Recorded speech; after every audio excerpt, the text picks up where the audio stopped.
Mga kapatid, meron pong dalawang uri ang ta. Una, itong ta maftuha.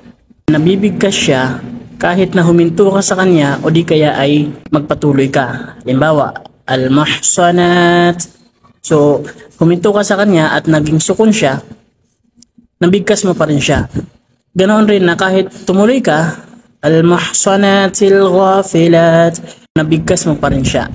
Yan po yung ta maftuha. Yan yung kanyang itsura. Ang pangalawang uri naman ng ta ay yung tinatawag na ta marbuta.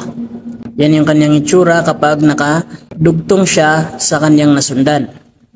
At ito naman ang kanyang itsura kapag hindi siya nakadikit sa kanyang nasundan na letra. Itong ta marbuta po ay meron siyang dalawang hukm o batas. Una, kapag hindi mo siya hihintuan, ibig sabihin magpapatuloy ka. So mabibigkas mo siya na ta. Ang pagbigkas mo sa kanya ay ta. Halimbawa dito, was-sa'ati ay yu'tu. Pangalawang hukam o batas niya, kung dyan ka hihinto at magiging sukun siya, so hindi po siya magiging sukun na ta. Hindi po siya mabibigkas na was-sa'at. Hindi po ganon. Bagkus, dapat mabigkas mo siya na sukun na ha. Was-sa'ah. Maghfirah. Sige lamang po. Assalamualaikum warahmatullahi wabarakatuh.